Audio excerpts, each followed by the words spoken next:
Sirsasana, le roi des asanas. Inversion complète, le cœur au-dessus de la tête, le regard vers l'intérieur. Posture de force, de stabilité et de lâcher prise. Paradoxe apparent qu'on va explorer ensemble. Comment faire? Quels sont les risques? Comment bien pratiquer? On va partir à genoux, avec les mains enlacées, former un point, les doigts les uns contre les autres, et on va rentrer le petit doigt à l'intérieur de ce point.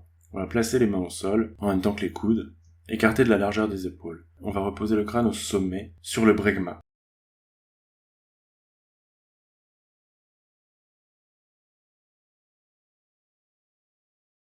Et comme posture de préparation, on va venir faire des va-et-vient en amenant le bassin, les hanches vers le haut. Dans un premier temps, on va transférer le poids sur la tête, constater comment on répartit le poids. Ensuite, on va venir avec un peu plus d'appui. On soulève dans cette variante de la posture de Ardha Pincha Mayurasana, la posture du dauphin. L'enjeu, ça va être vraiment, en gainant les abdominaux, de pouvoir arriver à contrôler la montée dans la posture. Et il faut pouvoir maîtriser cette posture avant d'arriver à monter correctement et proprement dans Sirsasana. C'est très important. Donc le but, ça va être vraiment de remonter les hanches et le bassin au-dessus de la tête et des épaules, avec la seule force abdominale.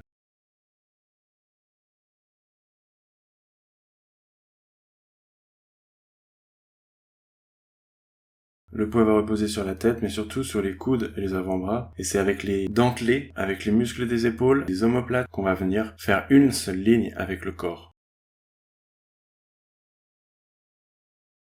Première partie de la posture, donc, avec les jambes pliées. On a moins de poids qui s'exerce sur les abdominaux, et on peut expérimenter vraiment l'équilibre, le maintien de la tête, le maintien des épaules, des dentelés antérieurs, et l'action en conjonction entre les dentelés, les muscles du dos, les omoplates, et les abdominaux, qui vont agir en agoniste-antagoniste pour venir former cette ligne droite avec Sirsasana. Voilà, en rappelant que du coup, il faut arriver à une contraction de ces muscles et à un effet agoniste-antagoniste, un effet stabilisateur de ces muscles, tout en minimisant la pression exercée sur la tête et dans la tête. Ce qui fait de cette posture, non pas un effort physique, mais une posture de stabilité.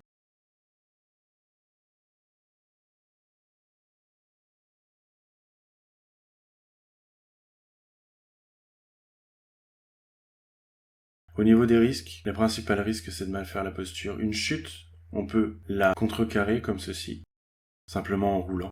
Le risque, ça peut aussi de faire la posture trop près d'un mur ou d'un obstacle qui pourrait nous empêcher de tomber. Non, le principal risque, c'est un excès de pression au niveau de la tête. On remarque ça par des palpitations dans les yeux et un symptôme de bourdonnement dans les oreilles. Donc, dès qu'on a ce genre de symptômes, on arrête la posture. On n'est pas en mesure de faire la posture, donc on va laisser tomber et on reprendra plus tard. Il faut prendre un temps certain pour se décontracter et se reposer. Et ensuite passer à la contre-posture.